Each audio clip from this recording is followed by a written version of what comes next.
Welcome back into Gear Heart Radio, everybody. It's Elijah Griffith with my special guest sitting across from me right now in the studio with Prestonsburg Tourism. Please welcome on Miss Samantha West. Thank you so much. It's so good to be here. It's good to finally see you again. I know. It was nice when you said it in the studio.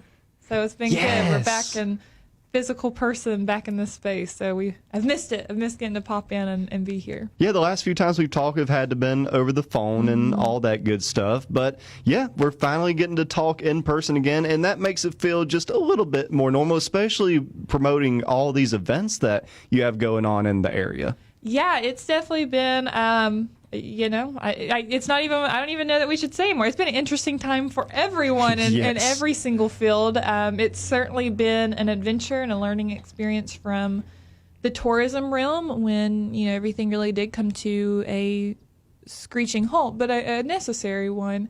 And so now as we're moving forward, we're starting to see more events and entertainment, and trails are opening, and, really getting to see a return of community and things getting to come together. And with that, all of these things happening with health in mind and public safety in mind. I don't like to say restrictions because that makes it sound bad, but with guidelines to make sure we take care of the public, but also give finally something fun to do. Yes. Yeah, like all the concerts they've had going on at the Jenny Wiley Amphitheater or at the Mountain Arts Center. People are in the little pod and seated 6 feet apart. Everybody has a mask on, and that way they can feel safe. And also the Prestonsburg Passage. I mean, how long is it again? Is it 8 point? So it's just under 9 miles, a stretch out and back. So if you, I am a runner and walker on it. I'm not a biker just yet. I'm excited to take my little razor scooter out on it. It's all entirely paved. So for cyclists especially, you can do about 17.2 miles on it out and back. Wow. Sometimes people hear that it's, under 9 miles and they're like, I can't go 9 miles. You don't have to. You can turn around at any point and head on back, whether you just want to do a quick mile in a really pretty and safe and easygoing place, or if you want to get a really good workout, you can hit that 17 miles and have fun with that. Yeah, and with that being, 9 miles there, 9 miles back, that's plenty of room for everybody to be socially distanced and feel safe. And Steve Russo, he posted a little video on his bike the other day, and it just looks like such a beautiful trail. I haven't got a chance to be down there yet, but it looks gorgeous. Yeah, the Russos, they actually headed out recently, so those that go on the trail, you guys will notice several mile markers on the side. So we have mile markers that are original to when the railroad was there. So this is a rail to trail project. It was funded entirely by a grant, by a railway reclamation grant, basically. So that was amazing that we get this new addition, and the public didn't have to pay for it. So we just get to enjoy it. But they're original mile markers, and we want to do something creative with them. One, safety measures, people know where they're at, but also what can we do that's fun? And so we partnered up with local artists from all around Prestonsburg and the area to paint those, and those were sponsored by different community members. And the Russos actually, they sponsored one. And if you guys know the Russos, Steve is the director of the East Kentucky Science Center and Planetarium in Prestonsburg. And so the Jamersons, they were assigned to his, and they did so phenomenal. I mean, there's a UFO beaming them up into their UFO and space and really cool things. So if you see mile marker 5, that's the fun one there. The one that you took a picture in front of the other day, that one was really cool as well. Thank you. I got to do that one. So that's actually my father-in-law sponsored that one, so I had to be sure not to mess it up too much. So no pressure. I have to see him more, so I want to make sure I didn't do that. So yeah, it was really fun to get the different perspectives of we asked sponsors if they wanted a story to be told through their marker or something that was important to them. So it was great to see. While you go by, you may just see pictures and color, but they each tell a story about the person that sponsored them. So we see a little bit more of our community sprinkled throughout the trail.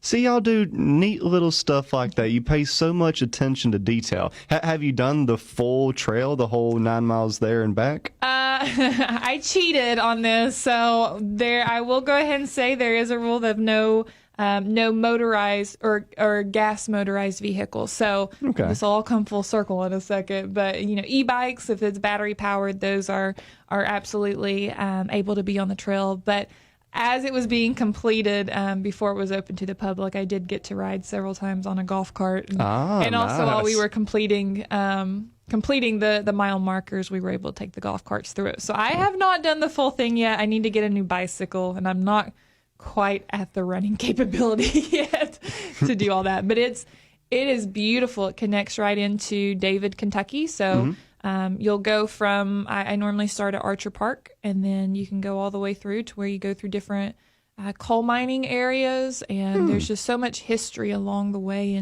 and beautiful trees and wildflowers along the way. And so you can see butterflies and you hear birds singing all around you. And you kind of forget that you're on this public course just because it's so peaceful out there. It was the best when we were painting. Just it was so quiet and beautiful. And everybody has been so cooped up and reserved lately, but it was great. Even though people have been really, really respectful, you see people carry their mask when they pass groups. They, mask up and keep going. But while I was painting, just humming like, "Good morning, it's so good to see you. It's looking great."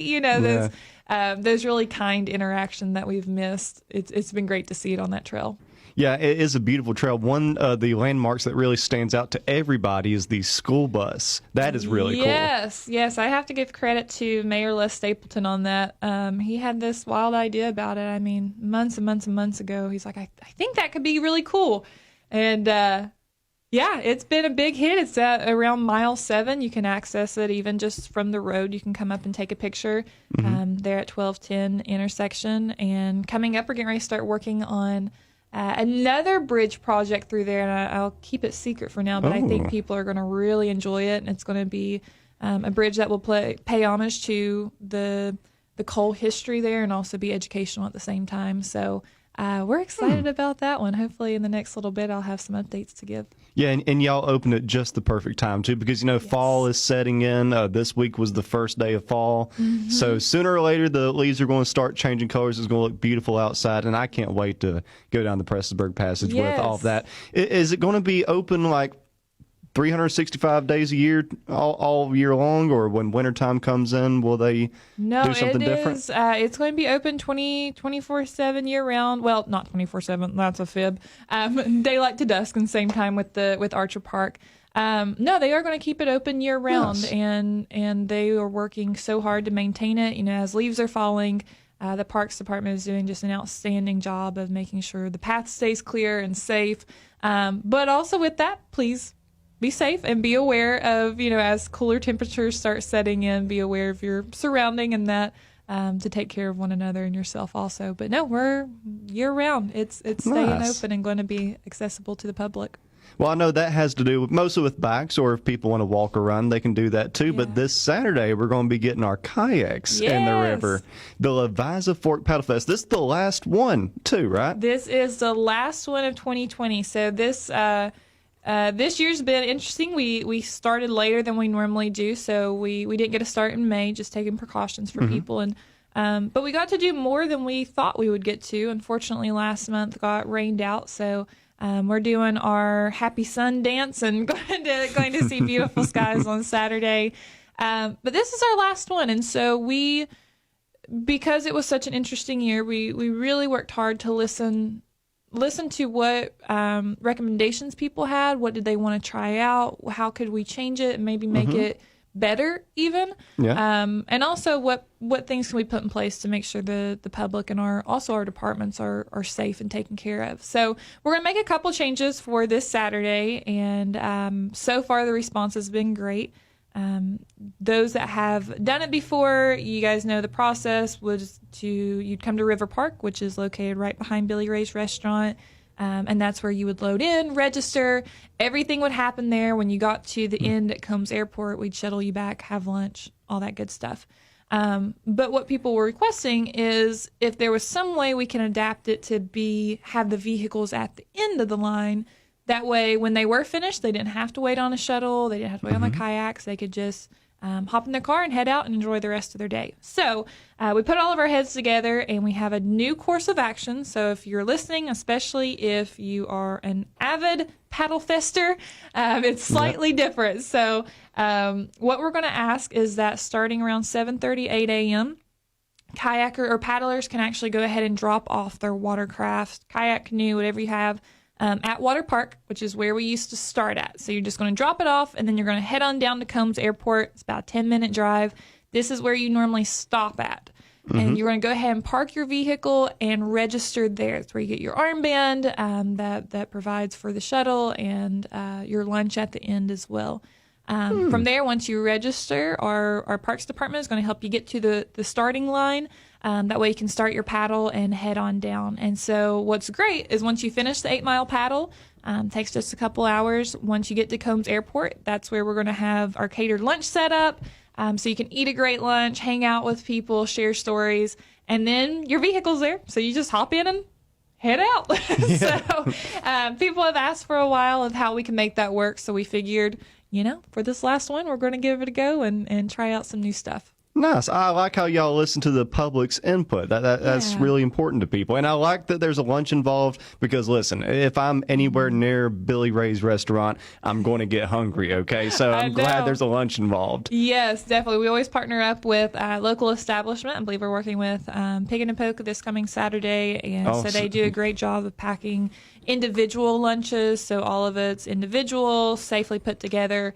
And then you just get some really good food and you share some good stories and you get to enjoy the water, especially now that it's kind of that perfect temperature in the morning where it's chilly but comfortable and you can feel the sun coming out. And I think this Saturday is just going to be beautiful and a great last paddle fest for 2020. Yeah, I was looking at the weather this morning right before we hopped on air, and I was seeing, I think, like 80 degrees and sunny all day long. Perfect weather for this. I saw the same thing, and I'm like, yes, it's going to be beautiful. So we're going to have a really great time. So how much is it for people to participate in this? Yeah, so it's only $15, and that comes out, and that covers the shuttle service and your lunch as well. And basically all you have to do is bring your watercrafts and show up. And several people have asked, because we are making some changes this time, are they still renting kayaks? Yes, absolutely. Nice. So if you do not have a kayak or a canoe, you can still contact Pro Fitness Multisport in downtown Prestonsburg or Jenny Wiley State Resort Park. Pro Fitness will actually deliver the kayaks and pick them up. So literally all you have to do is show up. And so they have canoes, kayaks, single and tandem available. So if you wanted to go with a family or just by yourself, all those are options. So yeah, they make it super, super easy and convenient for that. Yeah, and I see where y'all have the safety people, lifeguards, I don't know what you would really call them, that make sure everybody's staying safe. Because I've seen kids doing it by themselves and everything. So our youngest has been 4 years old, and one of their biggest reasons they felt so comfortable is we do have the Floyd County Search and Water Rescue, which is one of the best water rescues in the entire state and in the country. A lot of places come here to get their training. They're right on the water. They're on the front and the back with you, so they monitor and make sure everybody's having a good time, but also staying safe also. So, yeah, our youngest has been 4. She started strong, and then by the end, her mom showed me a picture of she had her sunglasses on, her floaties, and she was just chilling. I don't think she wasn't putting the paddle in the water very much, but she was having a great time. So kids are also absolutely able to be a part of this. That's very cool. That's the coolest 4-year-old I've ever heard of right there. She's cool. The picture is awesome. We shared it a while back. I'll have to find it again, but she's just leaned back and she's enjoying the sunshine in her face. Her mom may have been working extra hard, but but she was having a good time. Hey, shout out to Mommy. How do people go about participating in this? Yeah, so basically just show up. A lot of people ask about pre-registration, but because this is an outdoor event, we don't have pre-registration anymore, so just show up the day of. If anybody has any questions or if I talk too fast and you're like, what in the world did she say? Of course, visit Facebook and you can check out our event page or just visit Prestonsburg Tourism. We have information on there. And then, of course, on our website also, prestonsburgky.org, you can reach out on any of those formats and ask us questions. And then from there, just show up Saturday morning, come on down, drop your watercraft off at River Park behind Billy Ray's, and then head on down to Combs Airport, and we'll get you registered and take good care of you. Sounds good. Is there a limit on how many people can participate in this event or anything? Nope. We've had Nice. over 100 people at times. Sometimes Whoa. it's a smaller event with 40, 50 people, and then other times it's 100 plus. So more the merrier. We'll spread you out on the water and make sure everyone's getting taken care of. See, I love how y'all have so much going on in Prestonsburg, because literally anybody either from there or visiting the area can make a full day in Prestonsburg. They can go wake up early and go to the Leviathan Fork Paddle Fest, and then you can go to the Prestonsburg Passage that afternoon. But the night before, on Friday night, y'all have had concerts going on almost every single weekend, either at the Mountain Arts Center or the cool new venue, the Jenny Wiley Amphitheater. And you got Josh Martin rolling into town. Yes. So this the concert season this summer has kind of been a happy accident from, life gives you lemons, you make lemonade. And in this case, it's lemonade with a twist. But unfortunately, we weren't able to have our theater season at the amphitheater like we've come to expect and look forward to. But in its place, the Mountain Arts Center has really stepped up huge, and they utilized the outdoor space to bring shows back, because for a while you couldn't really do as much indoors. So all summer they've had wonderful concerts all summer long, and a variety from country to rock and roll to acoustic to just everything in between. And for anyone that's not gotten to see a show, so the theater shows are so magical there, but also music. I mean, it is the Red Rocks Amphitheater. Just last weekend, Britt Taylor and Adam Chaffins were playing, they've been featured on Rolling Stones recently and just getting such great reviews from so many formats. Britt Taylor mentioned, she's like, this is the Red Rocks Amphitheater of Appalachia. And for those that aren't familiar, I mean, it's one of the most famous amphitheaters in the country out of Colorado, and the acoustics are just so amazing, and there's something really special about being under the stars, having the mountains around you, and just that natural ambiance. And so Josh Martin, he's making great waves. He was just featured in Rolling Stones, Spotify's Hot Country list, and so many others. And he's coming back home. He's from here and has been in Nashville lately, making some really great waves. And he's coming back for a really special acoustic show on Friday. And it's going to be phenomenal. So tickets, great price. You can get them at macarts.com or just call the box office or show up at the amphitheater. But yeah, if you've been missing getting out, whether it be just a date night or just you yourself, that's definitely the show to come to. Yeah, I've seen pictures of the crowd, and everybody's, seated 6 feet apart. They got their own little section. Everybody's wearing a mask. So it's totally safe for everybody to come out and enjoy an actual concert. That's something that we haven't had a lot of. And also, the closest amphitheater that I know of that's anywhere even close to us, wouldn't it be the one up in Cincinnati, Riverbend? That's like...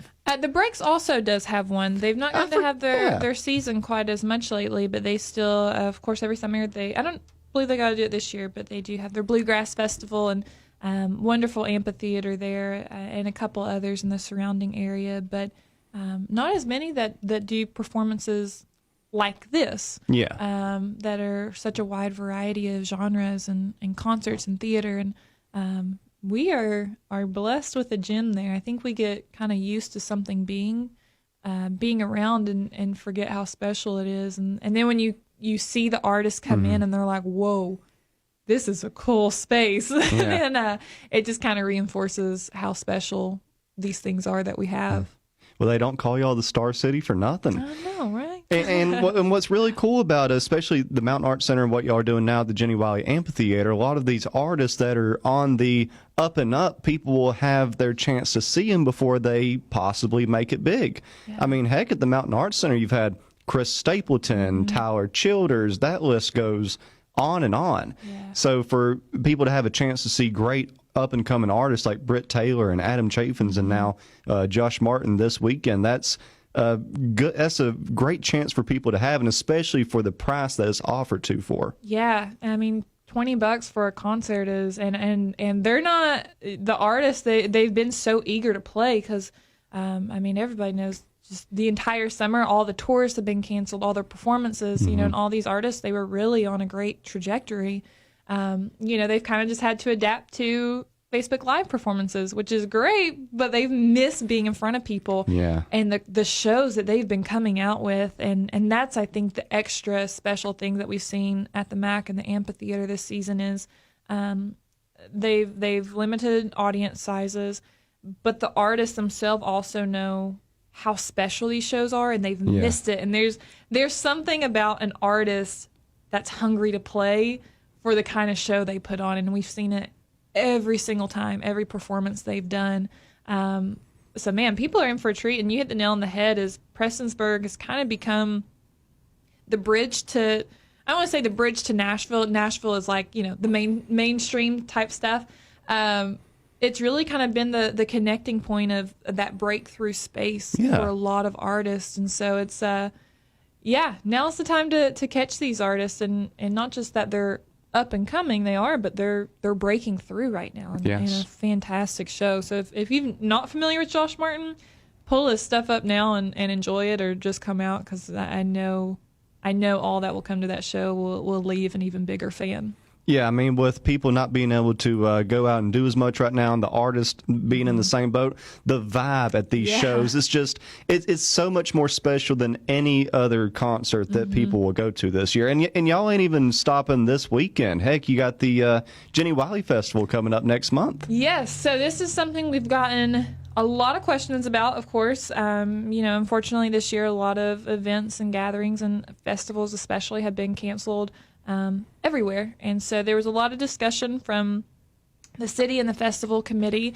And after looking at regulations and speaking with the health department and really creating a comprehensive plan, the Jenny Wiley Festival will be going forward. So it'll start October 7th through the 10th. So it's crazy. We're almost in October now. So it'll be here before you know it.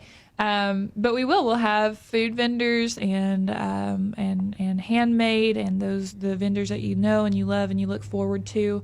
It'll look slightly different in town because they're going to be spreading them out a little bit more, which I think actually the public's going to really like, and I think the vendors will like as well. As they always tried to make things really convenient and put certain vendors in the same spots. And now that it's being spread out a little bit more, I think it'll really help the flow of traffic regardless, and just give people, just freshen it up a lot. Yeah. So I think actually the changes will be really well received and even better for just the attendee coming out to check it out. So still going to be music all the way throughout Thursday, Friday, Saturday night, and definitely going to be a great time. Kentucky Headhunters are headlining the festival on Saturday. So we're going to have a really great time, a great mixture of local and artists from beyond. So I do ask, of course, and people have done such a great job this entire season, is all I can call it,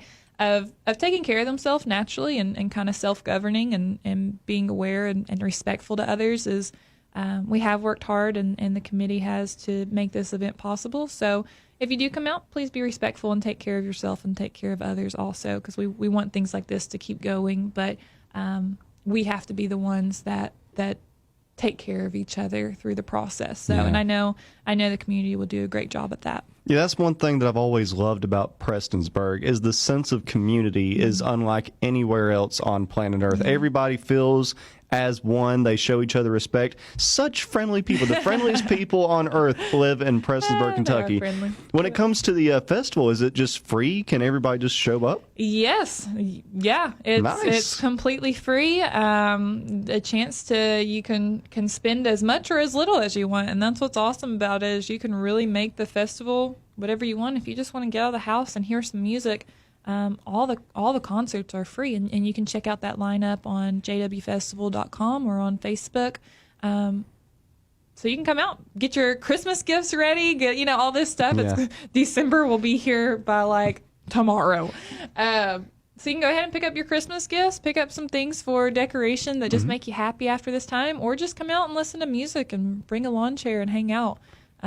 Yeah, so you can make it anything you want it to be. That's one thing that I done at the festival last year is I went to all the vendors, especially the arts and craft people, and I bought my Christmas presents because that's you're go ahead and get your Christmas presents early. It's really neat stuff because it's made by a local artist, which makes it unique. You're not going to be able to go out to a place like Walmart and find this stuff, but also you're helping support local businesses and other people in your community. Yeah, I'm so glad you said that because all the vendors, I mean, I don't think people realize how many of them are local, and not just Prestonsburg, but all of Eastern Kentucky and the Appalachian area. And you definitely have vendors that visit, but the vast majority are local, and this is their startup business or their full business or whatever it might be. It's supporting a job just like anything else, and the economy has been such a big topic lately of how do we keep it going? Well, we keep it going by supporting our neighbors and supporting our community through it. And what's awesome is you can get a Christmas gift out of it, and then you can also help someone else buy their kids Christmas gifts for the Christmas season.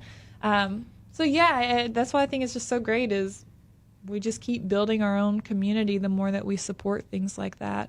I did the same thing last year. I picked out all these things for Christmas gifts, and I only gave half of them because I liked them so much. I ended up keeping a lot of the decor. Actually, I decorated stuff around the house, and every time I see it, I was like, ooh. So maybe I'll do a little bit better this year. I'll try. It is a very cool festival. I suggest everybody to go out there and check it out. And for anybody that wants to keep up with all the cool happenings around Prestonsburg and the area, how do they do that? Yeah, definitely. Of course, social media, Facebook, Instagram. Check us out on there. See great things from the trails to events to entertainment, all kinds of good stuff going on. And then, of course, our website, PrestonsburgKY.org. If we shot out an event or something that you really like, there's a community calendar on there, as well as a breakdown of all these trails we've talked about and venues. So you can check all that out on our website, PrestonsburgKY.org. Well, Samantha, thank you for your time. It's great to see you again. Thank you so much. It's been so wonderful being back here.